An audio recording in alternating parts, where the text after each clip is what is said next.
का हाल, सूरत हाल क्या हो रहा है। 3-4 दिन हो चुके हैं, बारिश खत्म हो चुकी है, लेकिन अभी भी हालात बद से बदतर हैं। सियासत जमकर हो रही है। पहली तस्वीर चलिए आपको दिखा देते। पहली तस्वीर देखिए, सड़कों पर कैसे पानी है।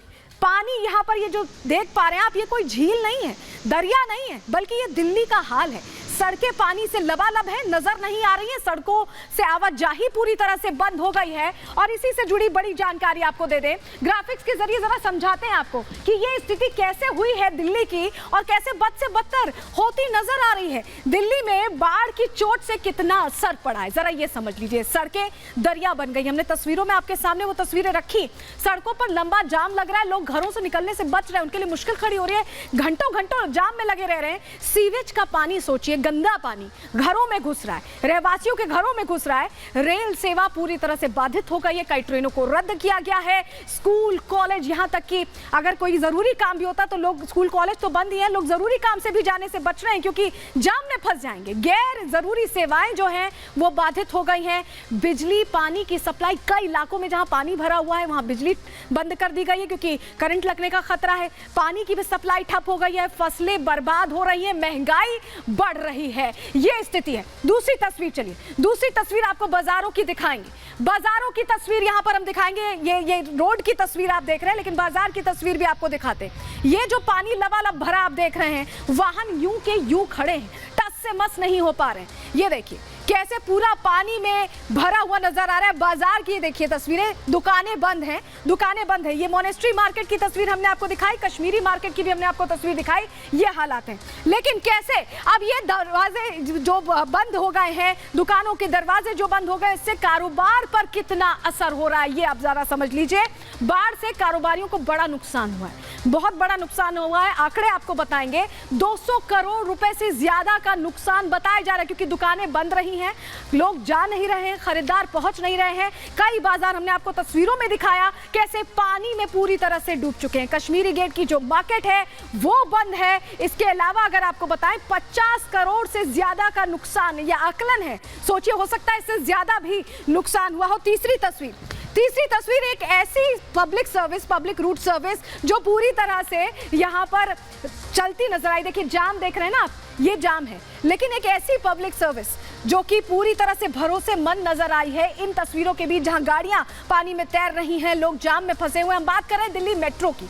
दिल्ली मेट्रो बदस्तूर चलती रही है। देखिए यहाँ पर ये जो ब्रिज है दिल्ली मेट्रो का, उसको ऐसे एग्जीक्यूशन उसका रखा गया, ऐसी प्लानिंग रखी गई कि दिल्ली मेट्रो लोगों के लिए सबसे भरोसेमंद सफर का साथी बन गई दिल्ली में। और यही वजह है कि जो भीड़ रहती है इन दिनों, जिस दिन बारिश हो रही थी, काफी ज्यादा भीड़ बढ़ती नजर आई। क्यों हम ऐसा कह रहे हैं, जरा आपको ग्राफिक्स के जरिए वो जानकारी भी दे देते हैं कि क्या एक्शन प्लान बनाया था। ये एक्शन प्लान सरकारों को सुन लेना चाहिए। अगर सरकारें अभी अंदर की खबर देख रही हैं तो देखें, डीएमआरसी से सीखें, क्योंकि दिल्ली मेट्रो बाढ़ में सबसे भरोसेमंद साबित हुई सफर के लिए। लोगों ने इसे ही चुना, सबसे ज्यादा लोग इसी पर आवाजाही कर रहे थे क्योंकि सड़कें तो पूरी तरह से लबालब थी। अगर हम कहें 30 किलोमीटर प्रति घंटे की रफ्तार तय की गई थी उस दौरान, हालांकि अब पूरी रफ्तार से चल रही है, लेकिन पहले जिस समय बाढ़ का खतरा था, खासतौर से यमुना के इलाकों में 30 किलोमीटर प्रति घंटे की रफ्तार।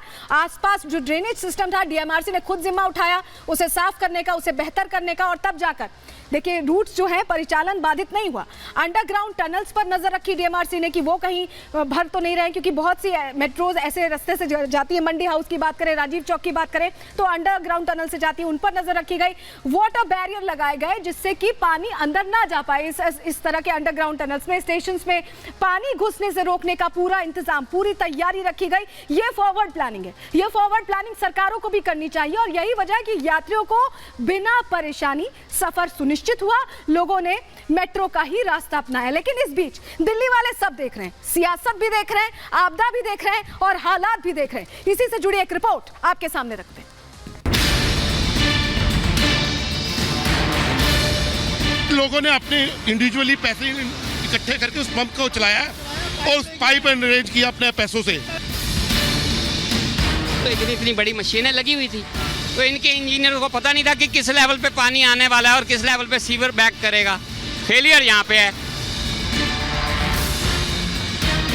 ये सवाल है दिल्ली वालों के, ये परेशानियां हैं देश की राजधानी में रहने वालों की। 5 दिन में ये दिल्ली का हाल है। सड़कें दरिया बन चुकी हैं, घरों में पानी घुस गया है, दुकानें डूब गई हैं, बिजली नहीं है, पानी नहीं है। लाल किले में पानी भर गया है, राजघाट पानी पानी हो गया है। लेकिन घूम फिर कर सवाल एक ही है, आखिर दिल्ली का ये हाल क्यों है? मॉनसून का आना तो दिल्ली में तय है, हर साल मॉनसून आता है। फर्क सिर्फ इतना होता है, कभी बारिश कम होती है, कभी सामान्य तो कभी सामान्य से ज्यादा। इस बार दिल्ली में आसमान से बरसी आफत ने 45 साल का रिकॉर्ड तोड़ दिया है और राजधानी के पूरे सिस्टम की पोल खोल कर रख दी है। सवाल उठ रहा है, जब यह हर साल की समस्या है तो प्रशासन साल भर क्या कर रहा था? सवाल यह भी है, 4 दिन से जब बारिश नहीं हो रही तो क्यों डूब रही है दिल्ली? वो पैसा कहां गया जो दिल्ली में नदी नालों के मेंटेनेंस के लिए हर साल बजट में पास होता है? उस रकम का क्या हुआ जो आपदा से निपटने के लिए खर्च होती है? दिल्ली में बाढ़ आने के कई कारण निकलकर सामने आ रहे हैं। जानकारों का कहना है कि इस साल दिल्ली में बाढ़ आने का मुख्य कारण हथनी कुंड बैराज से छोड़ा गया पानी नहीं है, बल्कि यमुना के बहाव क्षेत्र में कचरा है। दिल्ली में 22 किलोमीटर के नदी के रास्ते में 25 पुल बने हुए हैं। बाढ़ के मैदान का अतिक्रमण कर लिया गया है। पानी की निकासी के लिए बेहतर ड्रेनेज सिस्टम नहीं है। कुल मिलाकर यमुना में पानी बढ़ने से दिल्ली के अंदर नालों का रेगुलेटर नाकाम साबित हुआ। बाढ़ से बेहाल दिल्ली के दर्द का मुद्दा बीजेपी ने उठाया और सीएम केजरीवाल पर सवालों की बौछार कर दी। आपसे अरविंद केजरीवाल जी, पहला सवाल है कि आप इधर उधर की बात ना करिए। पिछले 9 साल में 6800 करोड़ रुपए खर्च हुए। कृपया करके ये बताइए, 9 साल में आप यमुना की डीसिल्टिंग क्यों नहीं कर पाए? दिल्ली की सत्ता संभाल रही आम आदमी पार्टी केंद्र सरकार की कमान संभालने वाले बीजेपी पर दिल्ली को डुबोने की साजिश रचने का आरोप लगा रहे हैं, जिसके जवाब में बीजेपी के नेता दिल्ली सरकार की नाकामयाबी और सुस्त तैयारी को लेकर सवाल उठा रहे हैं। जब 6 दिन से दिल्ली में बारिश हो ही नहीं रही तो दिल्ली के अंदर बाढ़ क्यों आ रही है? दिल्ली में यमुना का स्तर बढ़ क्यों रहा है? IIT पास इंजीनियर जो अपने आप को पढ़ा लिखा होने का अभिमान करता है, उसकी इंजीनियरिंग की डिग्री पर मुझे अगर उन्होंने जानते हुए भी ये लिखा है तो संदेह होता है।